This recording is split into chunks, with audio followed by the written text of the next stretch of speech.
석전 박한영 스님을 아시나요? 고승열전을 들으면서 스님에 대하여 큰 감동을 받았으며 인터넷 조사를 하면서 더 큰 공경심을 불러일으키셨던 스님이십니다. 여러분도 박한영 스님에 대하여 관심을 가지시길 바라며 고승님 감상문을 시작하겠습니다. 석전 박한영 스님은 1870년 전라북도 완주 삼례에서 태어났으며 아버지를 일찍 여의고 어머니 밑에서 자라다가 전주 위봉사 말사인 태조암에서 출가하셨습니다. 석전 스님의 탄생 기록은 6.25 피란 때 밀양박씨 족보의 손실로 자세하게 남아있지 않아서 안타까웠습니다. 26세에 순창 구암사에서 설류 스님의 법통을 받고 법호를 영호, 시호를 석전이라고 하셨습니다. 천년 사찰 구암사는 6.25 전쟁 때 공비의 거처가 될 것을 우려한 국군에 의하여 전소되어서 추사 김정희와 관련된 유물, 석전 스님의 2만여 권의 책, 유품 등 모든 것이 사라져 버렸습니다. 족보와 옛 구암사 흔적이 전혀 남아있지 않아서 박한영 스님에 대한 업적 조사도 미비한 것 같습니다. 그러나 석전이란 이름을 하사받으신 것으로 보아 박한영 스님은 엄청난 법력을 갖고 계심을 추측할 수 있습니다. 200년 전 추사 김정희는 교학과 선종의 설전을 벌였던 구암사 백파 스님께 석전, 마남, 다륜의 이름을 드렸는데 백파 스님께서는 후세에 적합한 인재에게 이름을 주라고 유언을 내리셨습니다. 그 석전이란 이름을 물려받으셨으니 우리가 알지 못하는 위력과 성품을 갖고 계신 것이 틀림이 없습니다. 석전 스님께서는 1907년 금강산에서 만해 한용운 스님과 공부를 하고 계셨는데 한일 합방의 소식을 듣고 함께 서울로 오셨습니다. 해인사 주지 이해강이 조선 불교를 일본에 갖다 바치려는 매종 행위를 한다는 것을 아시고 이를 막기 위하여 1910년 구암사 주시로 계실 때 만해 한용운 스님, 백양사 마남 스님과 함께 임재종 운동을 일으키셨습니다. 일제의 방해 공작으로 실패하셔서 이듬해에 송강사에 임재종 종무소를 두셨지만 일제의 탄압으로 또다시 범어사로 종무소를 옮기시게 되었습니다. 조선의 선불교는 5세기 중국의 임재종에서 그 맥을 찾을 수 있으므로 일본의 조동종의 하수가 아님을 주장하셨습니다. 조선 총독부의 말살 정책으로 임재종 운동은 실패하였지만 조선 불교가 일본 불교의 하위 부속 불교가 되는 것을 막을 수가 있었습니다. 1913년에는 해동불교라는 월간지를 창간하여 조선 불교를 혁신하고 한일 합방의 부당성을 주장하셨지만 이 또한 일제의 탄압으로 1914년 폐간하게 되었습니다. 1919년 3.1 만세운동이 일어난 후 4월에 한성 임시정부가 구성되었을 때 석전 스님께서는 전라북도 대표로 참여하셨으며 태평양 회의에도 한일 합방의 부당성을 주장하는 서명에 동참하셨고 1929년 조선불교 승려대회에서는 조선불교 교종으로 추대되셨습니다.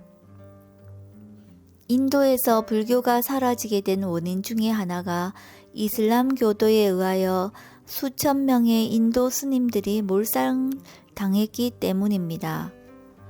주변 국가로 망명한 인도 스님들은 회의를 거쳐 개인의 성불은 다음 생을 기약하고 부처님 법을 후세에 전달하는 일에 전념하기로 함으로써 불교는 명맥을 이을 수 있었다고 합니다. 석전 스님께서도 일제강점기에 조선 불교의 명맥을 유지하기 위하여 실천적 불교 활동을 많이 하셨습니다. 그리고 석전 스님에 대하여 조사를 하면서 불교 정화운동에 참여하셨던 마남 스님이 종조를 태고 보우 스님에서 보조 진을 스님으로 바꾼 것은 환부역조라고 하시며 백양서로 돌아가신 이유도 알게 되었습니다. 조선 불교의 법맥을 태고 보우 스님의 임재종으로 정하여 일제의 조동종에 대항한 석전 스님, 한용운 스님, 마남 스님의 임재종 운동이 불교 정화 운동과 연결되지 못한 이유는 무엇인지 궁금해졌습니다. 석전 영호 스님께서는 서울 대원암에 강백으로 오셔서 불교 인재 양성에 힘쓰셨습니다. 영호 스님 이야기를 듣다 보니 문득 사람은 어떻게 살아야 하는지 생각하게 되었습니다. 스님께서 대원암에서 수많은 학인을 키워내시고 그들과 소통하시는 모습을 보면서 서로 돌봐주고 가르쳐주며 소소한 것부터 챙겨주는 것이 뜻을 함께하는 사람들의 삶이라는 것을 배우게 되었습니다. 큰 스님이라고 하는 위엄을 내세우지 않고 암울한 일제감정기에 나라의 앞날을 위해 인재를 양성하시며 학인들과 스스럼 없이 지내시는 모습에서 인간적인 면이 느껴졌습니다. 학인들의 장난에 속으시는 듯 하면서도 가르침을 주셨습니다. 학인들이 스님의 국이 싱겁다고 놀리려고 소금을 한 소끔 넣고 간을 맞춘다고 맹물을 왕창 넣었을 때도 화를 내지 않으시고 허허 웃으시며 동감하시면서 먹는 것을 갖고 이러쿵 저러쿵 장난을 하면 안 된다고 가르치셨습니다. 1926년에는 스님의 제자 중에서 청담 스님, 윤어 스님이 중심이 되어서 전국 조선불교 학인대회가 개운사 강원에서 열렸습니다. 큰 스님들께서 임재중 운동을 하셨듯이 제자들도 조선의 독립과 조선불교를 지키기 위해서 학인연맹을 일으켰던 것입니다. 임재종 운동과 마찬가지로 이 또한 일제의 탄압으로 성공하지 못했으나 그 정신은 해방 후 불교 정화 운동으로 이어졌습니다. 스님께서는 일제강점기에 조선불교 교정을 맡으시면서 일제의 탄압으로부터 조선불교를 지켜내셨습니다. 중앙불교 전문학교의 초대 교장을 하시면서 교육자로서 인재 육성 활동을 하셨습니다. 그러나 그 당시 관례대로 교장의 이름으로 일본에 기부한 문건에 의하여 독립유공자로 인정받지 못한 사실이 너무 안쓰웠습니다. 미당 서정주 선생님은 독립운동으로 학교를 퇴학당한 뒤 스님께서 중앙불교 전문학교에 받아줌으로써 배움을 이어나가고 문인이 될 수 있었기에 스님을 평생 동안 스승님으로 모셨다고 합니다. 이재학 스님에게는 소지를 살려서 육당 체남선 도서관에서 일할 기회를 주셨으며 한 분 한 분 학인 스님들이 나라와 민족을 위해서 해야 할 일을 터주셨습니다. 일제의 탄압으로 중앙불교 전문학교가 문을 닫게 되었을 때 스님께서는 백두에서 한라까지 전국 유람을 하셨습니다. 고승님의 전국 순례를 상상해보면 막힌 마음이 뻥 뚫어지는 느낌을 받습니다. 금강산, 지리산 등에 가셨을 때 시를 잘 지으셨는데 서울에서 오랫동안 시 동호회 활동을 하시면서 문학인들과의 교류가 있었다고 합니다. 스님의 세속 나이 70세가 되었을 때 육당체남서는 스님께서 읊으신 한시들을 석전시초라는 책으로 편해서 선사하셨습니다. 두 분이 금강산 여행을 하시면서 자연 풍광에 심취하여 시를 읊으시는 모습과 캄캄한 밤에 잠잘 곳을 찾아가시는 역경을 상상해보면 눈앞에 선하게 실감이 납니다. 제주도 유람을 가신 이유 중 하나는 200년 전 석전이라는 이름을 백파 스님께 드린 주사 김정희의 유배지였기 때문이기도 합니다. 석전 스님은 4만여 권의 책을 읽으셨을 정도로 방문 다시 가셨으며 문학인들을 도와주며 근세기 문학 발전에 초석을 마련해 주셨습니다. 생각이 많고 행동력이 낮은 자신과 비교해 보면서 실천력을 길러야겠다는 마음 변화를 느꼈습니다. 고승열전을 듣고 석전 스님에 대한 존경심과 발자취를 알고 싶어서 스님께서 강백으로 계셨던 대원암에 다녀온 적이 있었습니다. 이런 곳에서 스님께서 사셨구나를 알게 되었고 공부에 대한 열정으로 가득 찼던 젊은 학인들의 기계가 느껴지는 장소였습니다. 대원암에서 위쪽으로 올라가니 비구니 스님들이 계시는 보타사 절이 있었습니다.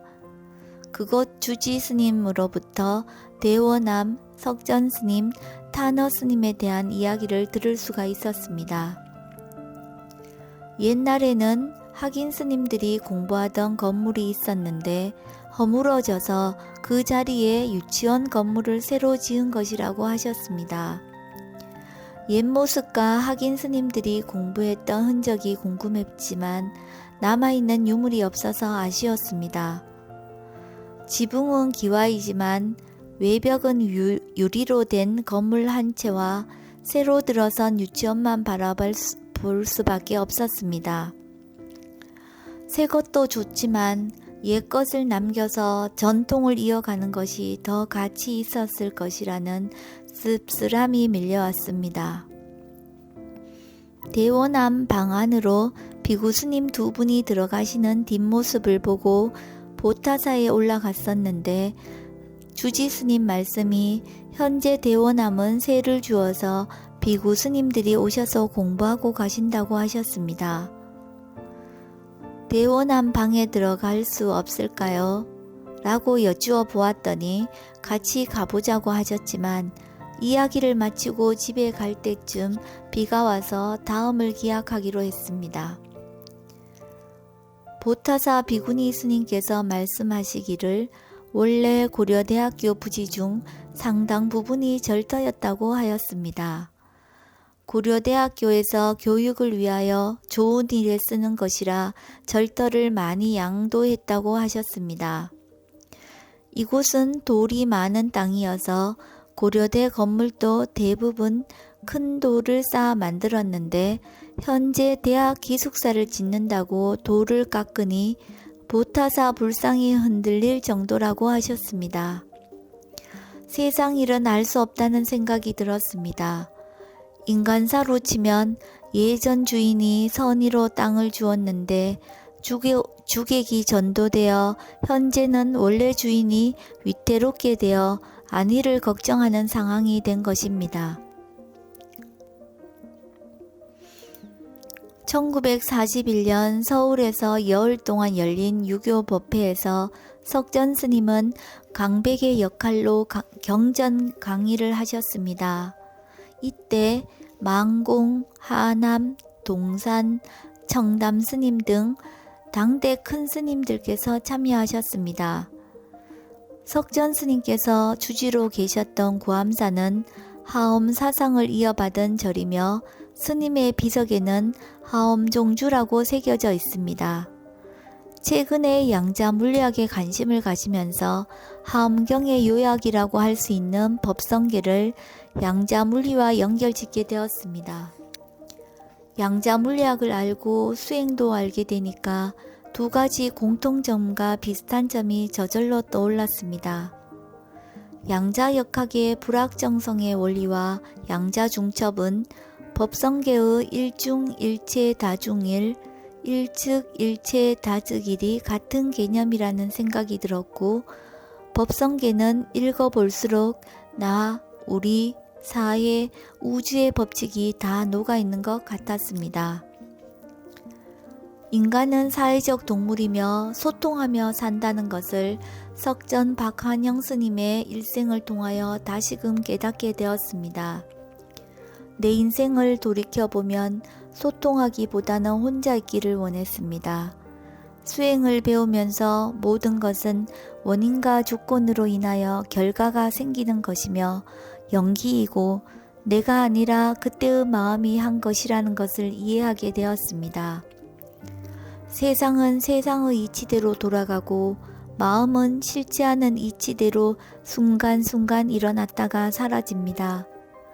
석전 스님의 사상과 성품을 본받아서 사회에서 해야 할 일은 하면서 마음 보는 수행을 해 나가야겠습니다.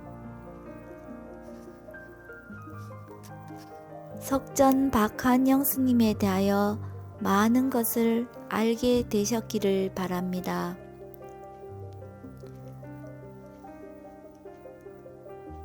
일제시대에 석전 박한영 스님 같은 고승님이 계셨기에 오늘날 우리나라 불교와 우리들이 평화롭게 살 수 있다는 것을 스님의 일생을 통하여 깨닫게 되었습니다. 그래서 석전 박한영 스님에 대하여 많은 분들이 알게 되었으면 좋겠습니다. 좋아요, 구독 잊지 마시고 오늘도 행복하고 건강한 날 되시기 바랍니다.